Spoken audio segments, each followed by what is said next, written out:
I ended up working at a construction company, and about a month working in the construction company, I got hit by a lady, and she was driving about 85 miles an hour, and she hit me pretty good.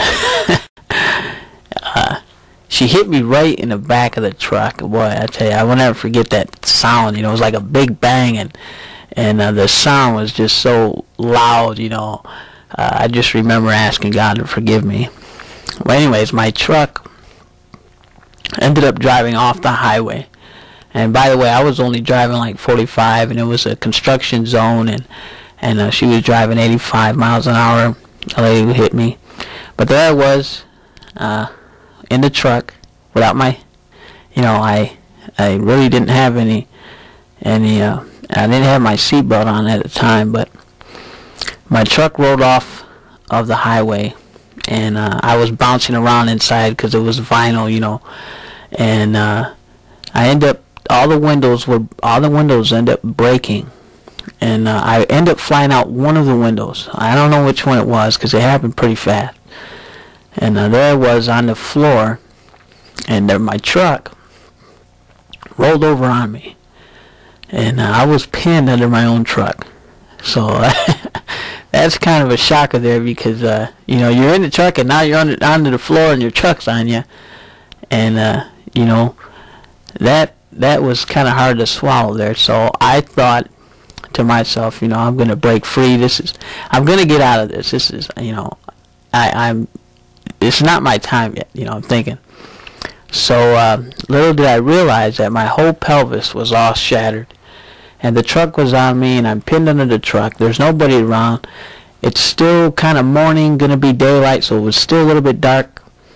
And the lady who hit me still drove up yet another 100 yards, so, you know, I was out there all by myself. And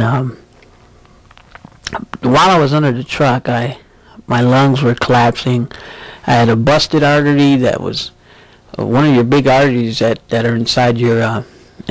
When it, you know, mine's happened to bust because the pelvis sliced, and there was a lot of blood flowing inside of me, and I was really critically in trouble.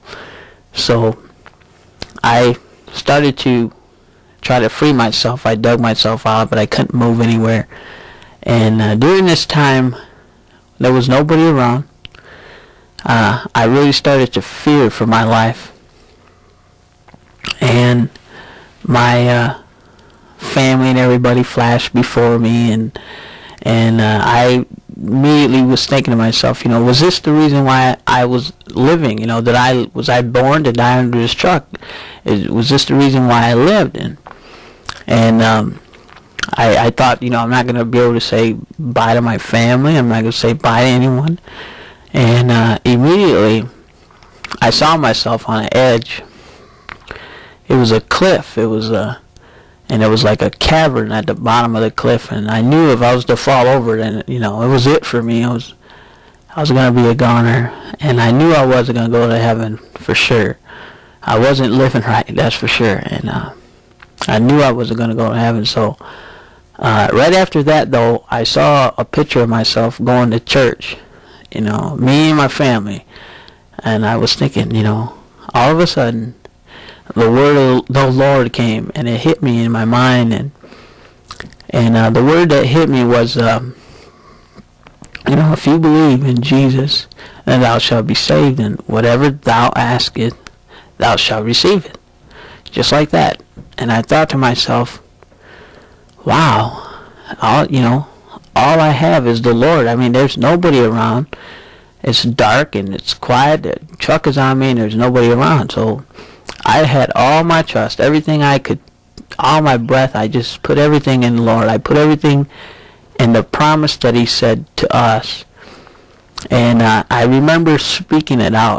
I looked up and I spoke that word. I said, Lord, you said whoever believes in you shall be saved, and whatever thou askest, thou shalt receive it.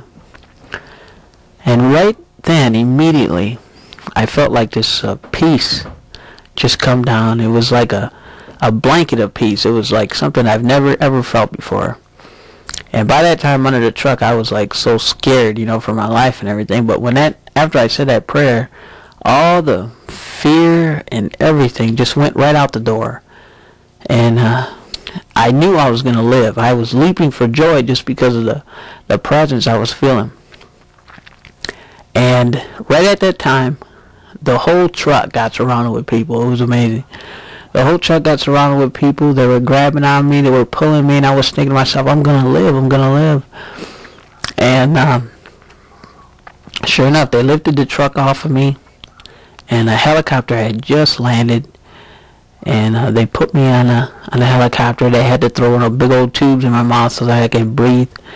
And they sent me off to Butterworth Hospital. And I got over there. I was in really, really critical condition.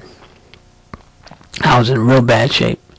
The doctors there told me that, well, actually, they didn't tell me. They told my family that I had 50-50 chance of living. And it didn't look good for me, to tell you the truth. You couldn't even recognize me anyway. I was, drugged up and everything. And I was bruised up, and my face was all big and everything. And my skin was puffy, and I was cut up everywhere. And immediately they did surgery on me, though. They stopped the blood flow that was going down, and they just it was a lot. It was a lot of things going on that day, but I give God all the glory because I knew I was going to live. It doesn't matter what they were really saying. A lot of doctors had to come down and see me because it was a miracle that I was alive from the accident that had happened. I've heard that at the accident there was a big line, of a big line on the highway. There was dust everywhere because of the truck spinning around. There was dust everywhere. I had in my back of my truck some of the traffic pylons that you use to direct traffic. All that stuff was all over the place, and I mean, it was a really bad accident. It was really bad. A lot of people that were there, I hear, won't forget it because it was that bad. But I happened to be the one that was under that truck, and it was me. And I just want to give thanks to God and tell the people out there that God is real, and He's always trying to reach us, and He definitely was trying to reach me.